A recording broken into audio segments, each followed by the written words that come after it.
Welcome back. I'm so glad you're here. I am Coach Julia, and today is the first Q&A of 2023. I'm really excited to be back answering some of your questions.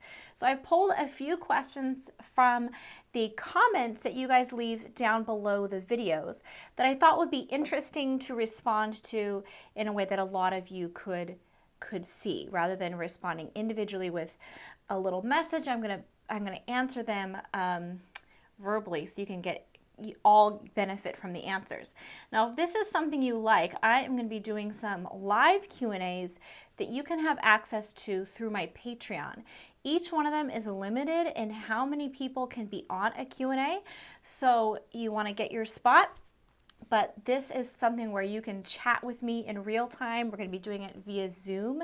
So you'll get a link and you'll be able to go on there and I'll answer your questions and we can chat and, just whatever topics you guys want to talk about, that's what we'll cover on each of the live Q&As. So there's a link to my Patreon down below. You can find that and decide if you want to join in on one of my live Q&A sessions. Okay, but to the questions today. All right, so this one is from a video where I taught an illusion spin. Okay, I'll post a link to that illusion tutorial down below. This is Michelle LaRoche. It says, "Good tutorial. My coach and skating friends were debating on which hand reaches down. There were individual preferences on that, and I'm thinking that as long as you are lined up over your skating leg, it doesn't matter. I wonder if there's a rationale as to which hand is better to reach with." So on an illusion spin, one of your hands goes down and kind of like touches your leg or the ice or just gets as low as you can. And when I'm skating on my left leg, I teach that you reach with your right hand. Now, it's true, according to this comment, whichever one keeps you lined up over your skating leg is fine for you. The reason I teach it with the right hand is because the left hand can then go back, and that helps you maintain pressure into the spin.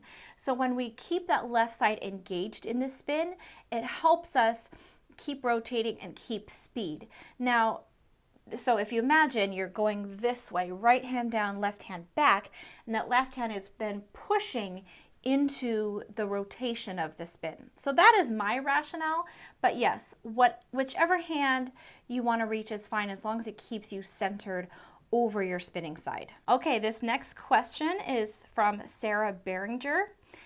A question for any of the experienced figure skaters out there. Do figure skaters really only learn to turn in one direction, or do they practice spinning in both directions? Now, this is such a great question, and I feel like the answer has actually changed recently within the last couple of years. So historically, skaters have always only learned to spin and jump rotating one direction.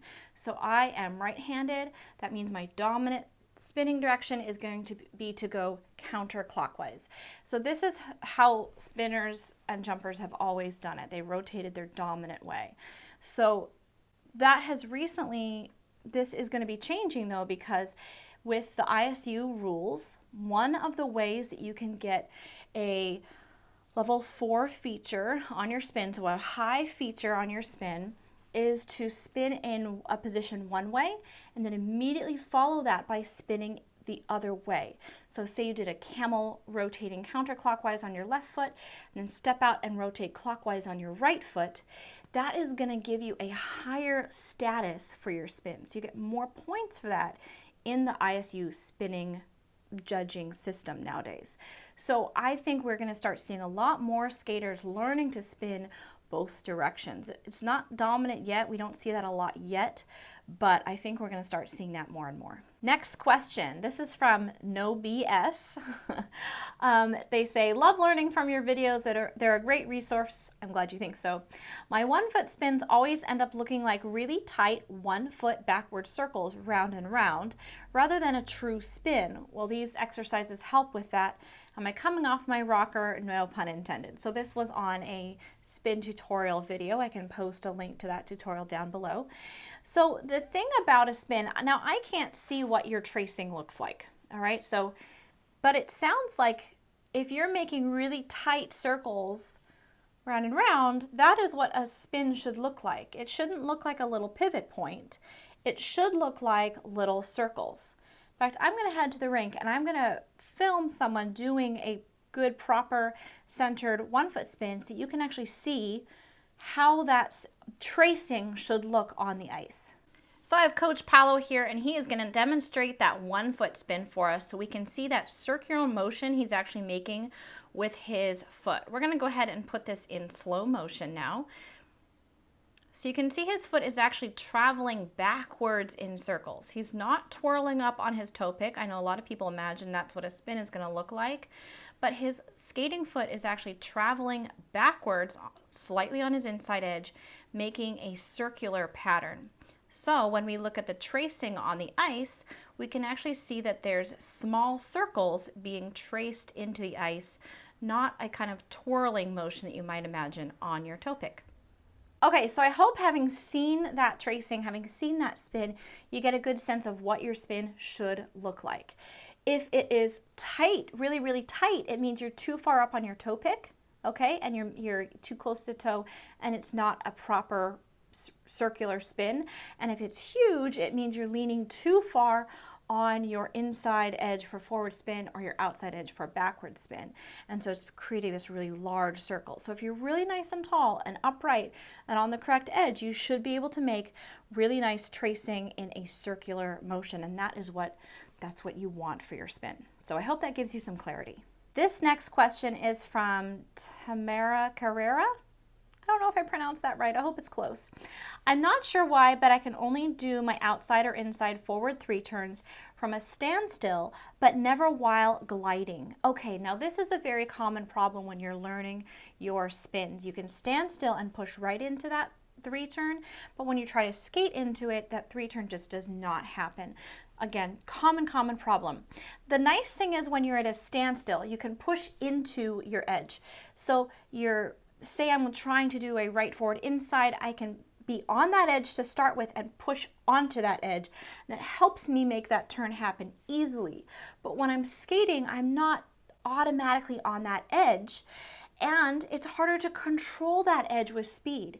Anytime you're going faster, it's harder to control your edges if you don't have really good control of your body positioning. So when you have some speed, you have to bend down and dig deeper into your edge so you can control it. So try doing say you're going to do a left forward inside, or then do a right inside edge, and then step into your left forward inside edge, and that kind of helps create an easier curve because you're already curving and you're making the other curve. So it's like edge to do the 3 turn.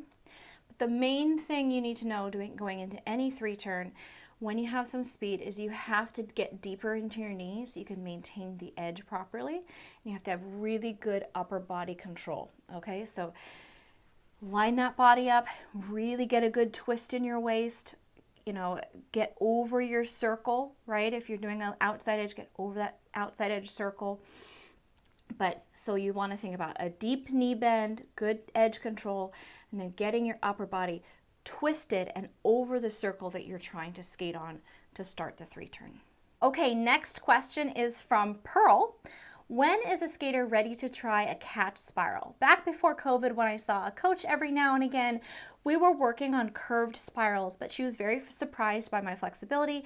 When I practiced at the rink, competitive skaters had stopped and complimented my spiral. Oh, that's always such a good feeling when you have like a really high level skater who notices what you're doing and says something about it. But I'm never sure when to try a catch spiral. Having belly flopped on a few times during a spiral, I know it can be a bit dangerous to futz around without a coach, but I want to give it a try. Okay, so we've all belly flopped on spirals. I've belly flopped on spirals plenty of times. So I understand that. Anytime is a good time to start doing catch spirals. In fact, I will often start my students on catch spirals way before they're ready to actually hold a spiral. I'll have kids almost as soon as they can do a 1 foot glide practicing grabbing that foot at least. They might not be in a full beautiful spiral, but they're at least making contact with their hand and foot. So they kind of get that feeling, that sort of teeter-totter feeling down.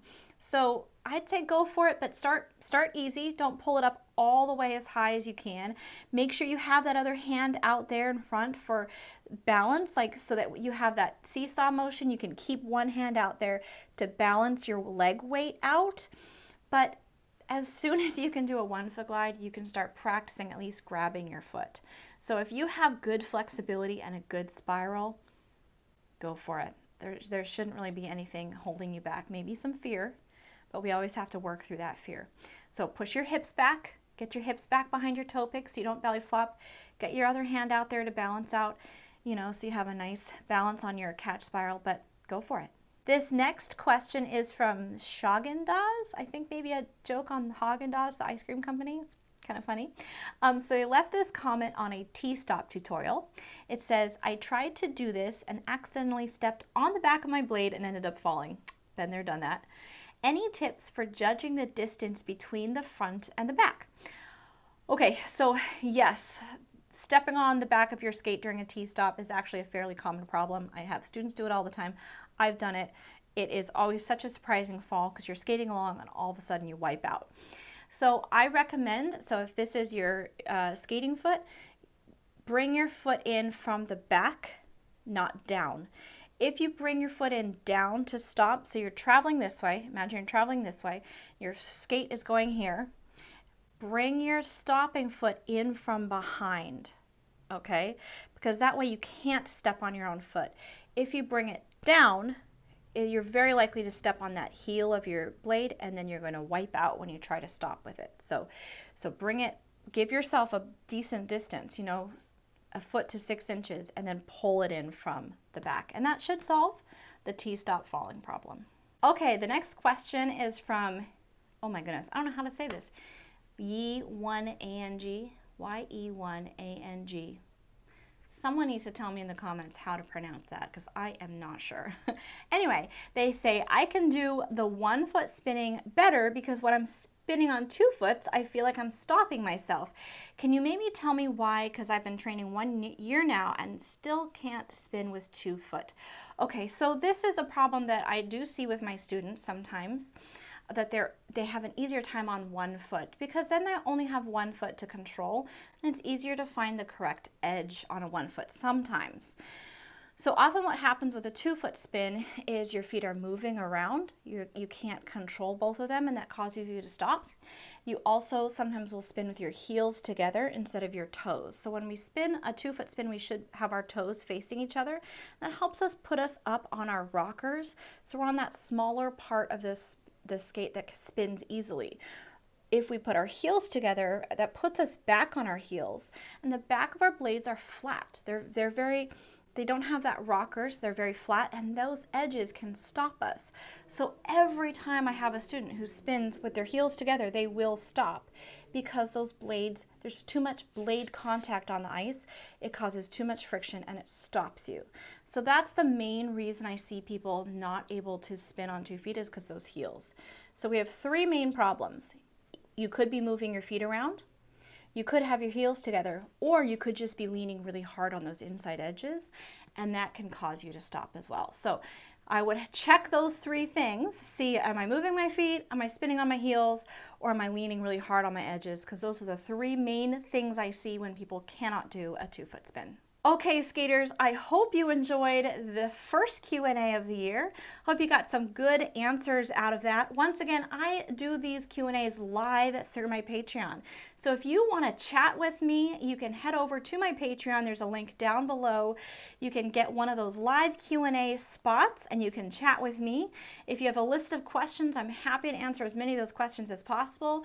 Or if you just want to talk about skating related stuff, that's great too. All those live Q&As are limited, so it's just going to be a small group of us on the Q&As chatting together. So you're not going to be in a sea of 100 people trying to get my attention. And that way I can connect with each and every one of you. All right, I hope you enjoyed this video. If you did, please do give us that thumbs up. And as always, I'm looking forward to reading all those comments in the section down below. If you haven't done so yet, then hit that subscribe button and the little notification bell so you can see all my videos when they come out. Happy skating, and I'll see you next time.